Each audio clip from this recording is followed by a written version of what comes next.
जानवी अपने बालू के कंबल में ठिठुर कर सो रही थी। शीत कुहासा बनकर प्रत्यक्ष हो रहा था। दो चार लाल धाराएं प्राची के क्षितिज में बहना चाहती थी। धार्मिक लोग स्नान करने के लिए आने लगे थे। निर्मल की माँ स्नान कर रही थी और वह पंडे के पास बैठा हुआ बड़े कौतूहल से धर्म भीरू लोगों की स्नान क्रिया देखकर मुस्कुरा रहा था। उसकी माँ स्नान करके ऊपर आई। अपनी चादर ओढ़ते हुए स्नेह से उसने निर्मल से पूछा, क्या तू स्नान नहीं करेगा? निर्मल ने कहा, नहीं माँ, मैं तो धूप निकलने पर घर पर ही स्नान करूँगा। पंडा जी ने हंसते हुए कहा, माता, अब के लड़के पुण्य धर्म क्या जाने, यह सब तो जब तक आप लोग हैं तभी तक है। निर्मल का मुंह लाल हो गया, फिर भी वह चुप रहा। उसकी माँ संकल्प लेकर कुछ दान करने लगी। सहसा जैसे उजाला हो गया, एक धवल दांतों की श्रेणी अपना भोलापन बिखेर गई। कुछ हमको दे दो रानी माँ।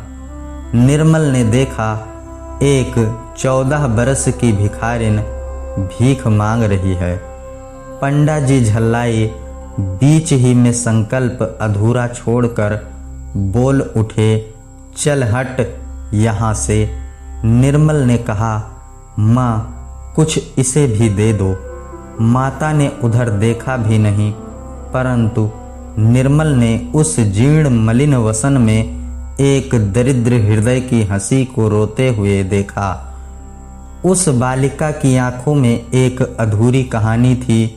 रूखी लटों में सादी उलझन थी और बरौनियों के अग्रभाग में संकल्प के जल बिंदु लटक रहे थे। करुणा का दान जैसे होने ही वाला था। धर्मपरायण निर्मल की माँ स्नान करके निर्मल के साथ चली। भिखारिन को अभी आशा थी, वह भी उन लोगों के साथ चल दी।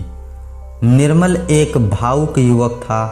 उसने पूछा, तुम भीख क्यों मांगती हो? भिखारिन की पोटली के चावल फटे कपड़े में छिद्र से गिर रहे थे। उन्हें संभालते हुए उसने कहा, बाबूजी, पेट के लिए। निर्मल ने कहा, नौकरी क्यों नहीं करती? माँ, इसे अपने यहाँ रख क्यों नहीं लेती हो? धनिया तो प्रायः आती भी नहीं। माता ने गंभीरता से कहा, रख लो।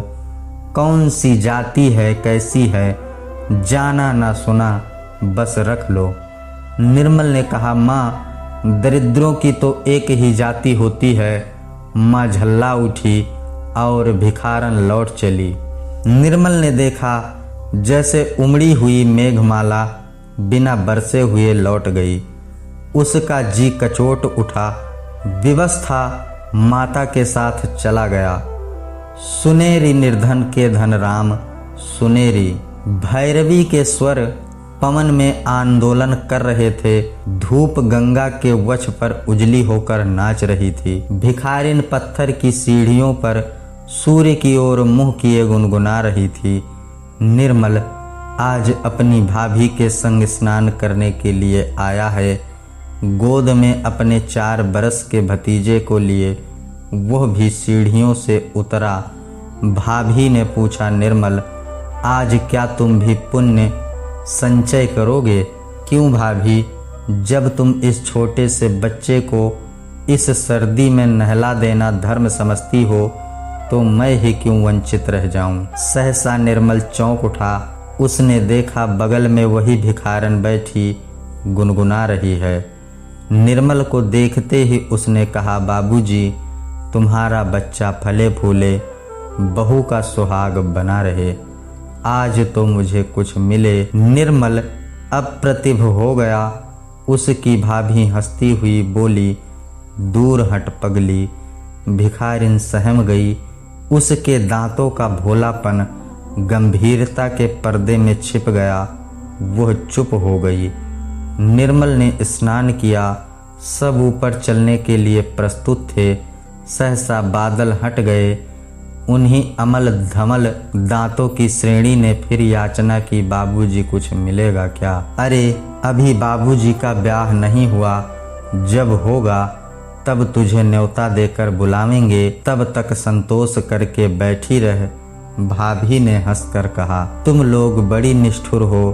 भाभी उस दिन माँ से कहा कि इसे नौकर रख लो तो वह इसकी जाति पूछने लगी, और आज तुम भी हंसी ही कर रही हो। निर्मल की बात को काटते हुए भिखारिन ने कहा, बहू जी, तुम्हें देखकर मैं तो यही जानती हूँ कि ब्याह हो गया है। मुझे कुछ न देने के लिए बहाना कर रही हो।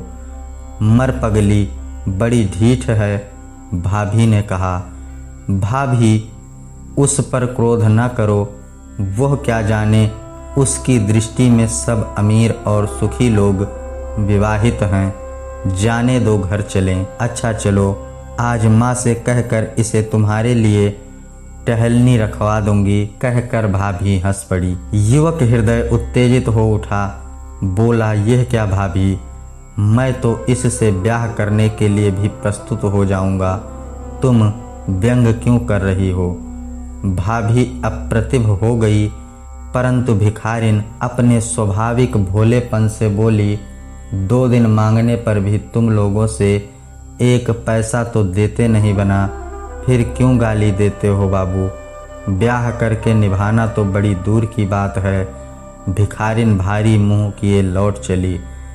बालक रामू अपनी चालाकी में लगा था। माँ की जेब से छोटी दुअन्नी अपनी छोटी उंगली से उसने निकाल ली और भिखारिन की ओर फेंक कर बोला, लेती जाओ ओ भिखारिन। निर्मल और भाभी को रामू की इस दया पर कुछ प्रसन्नता हुई, पर वह प्रकट ना कर सके, क्योंकि भिखारिन ऊपर की सीढ़ियों पर चढ़ती हुई गुनगुनाती चली जा रही थी, सुनेरी निर्धन के धन राम।